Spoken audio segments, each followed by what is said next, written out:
bit, but just telling me to calm down, is that a strategy? No, no, that's not a strategy at all.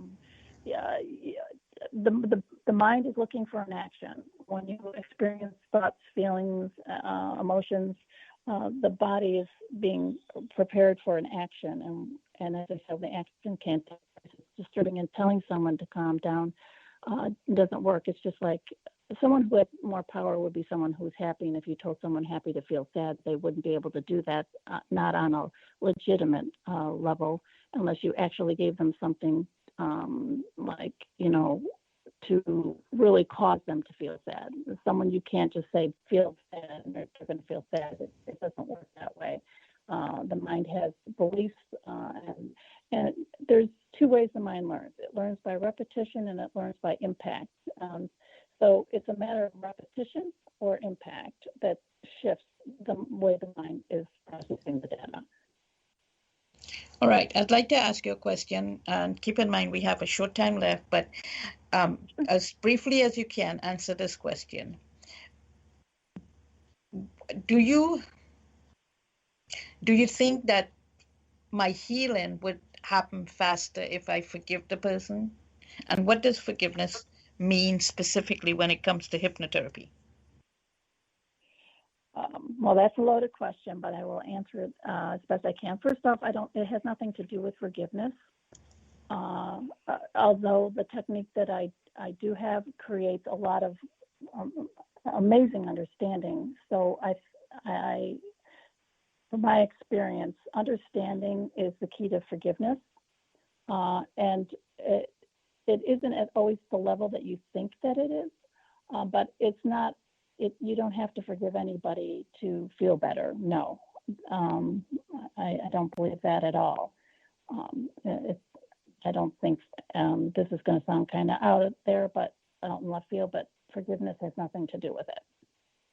So then why am I feeling anger and hate in my... Because you have a belief that something happened that was wrong, and it most likely was. And your mind is saying, do something about it now. And it's like saying, make him stop hitting me 10 years ago now. And the problem there is that now he cannot stop hitting you because he's not hitting you. Your mind's not fully present. Mind is going into the past. It's remembering something. It's causing feelings, thoughts, and sensations that you're experiencing. Mind is being triggered to cause an action. And when that action can't take place, like make him stop hitting me now, well, when did he hit you? 10 years ago. Well, make him stop now. Well, I can't. And we're also taught at a very early age that if we can do anything if we put our mind to it. So our mind is running off programming that says, well, you can do anything if you put your mind to it. Go ahead and try. Well, go ahead and try to make him stop hitting you right now. When? 10 years ago. So mind is producing feelings and thoughts and emotions to cause an action. The problem is the action can't take place because it's not even in existence. There's nothing you can do because nothing needs to be done. So it's a matter of just getting the primitive mind on board with the rational thinking mind and getting that no longer exists. Nothing needs to be done about it. And then therefore mind stops trying to promote you to stop him from hitting you now 10 years ago. Does that make sense? It makes sense, and it literally almost gives me some comfort, if you want to say that, but yet again, probably because of where my mind is at, it really doesn't make sense.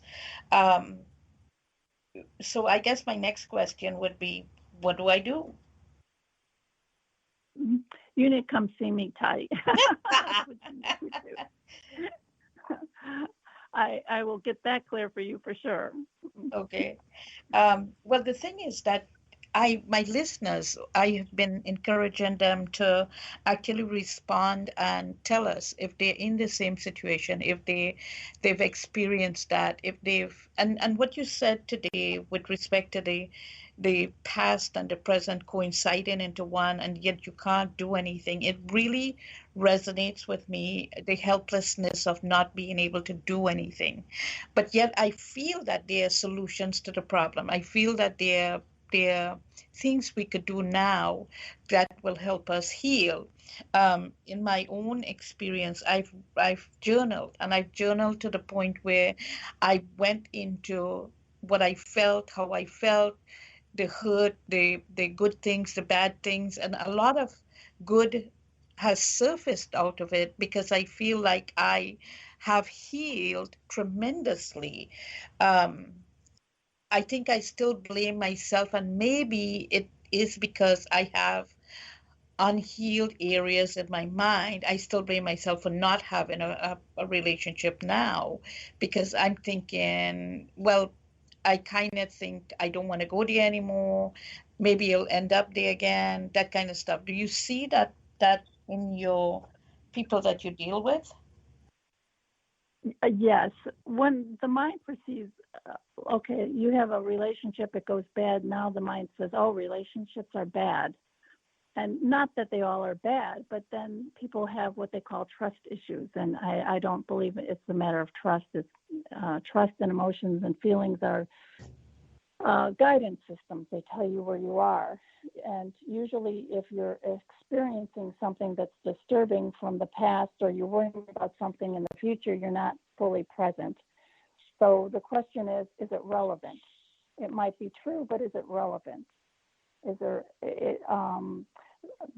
tomorrow I don't know if I can pay my bills.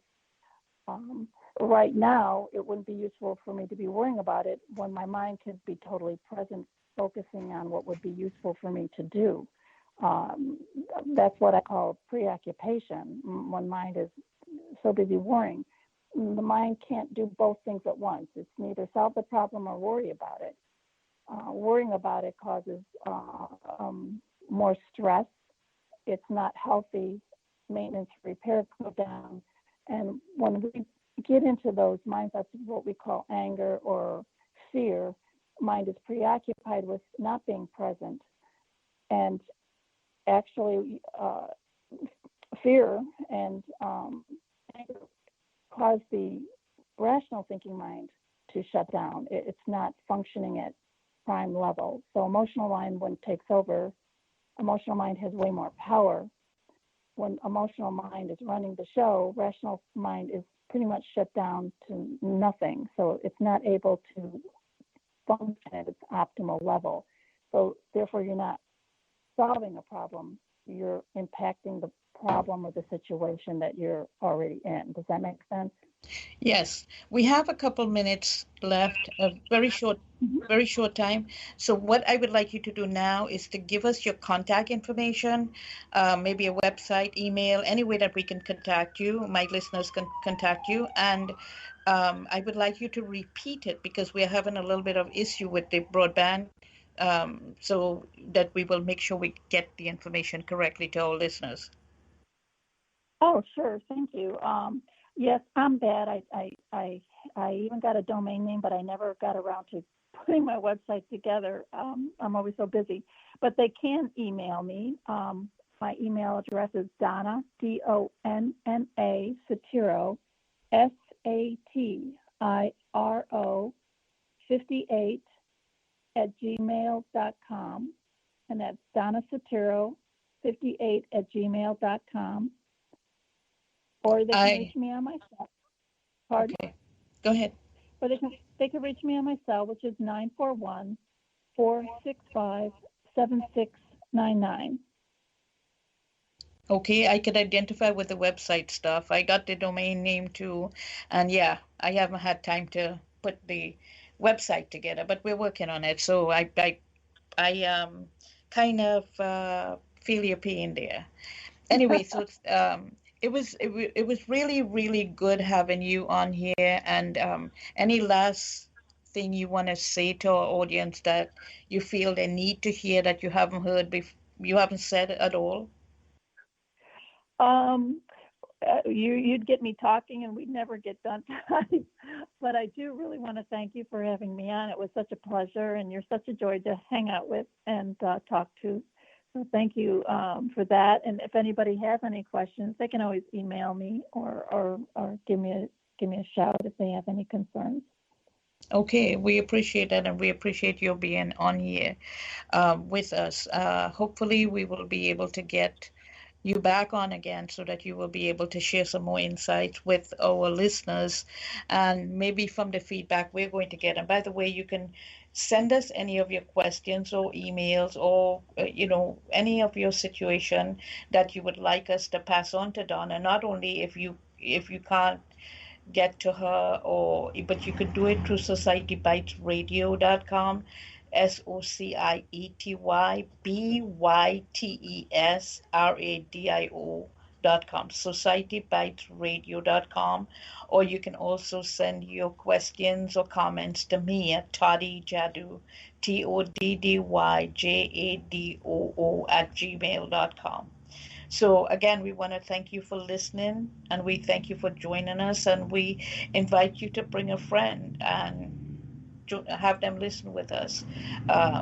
Maybe you will learn something that can actually help you to get out of that situation that you've been dealing with for so long. So again, to Donna, thank you for your time, and we appreciate it. And we will join us again for another episode of Jadoo Lifestyle Podcast coming up soon. Thank you, Toddy.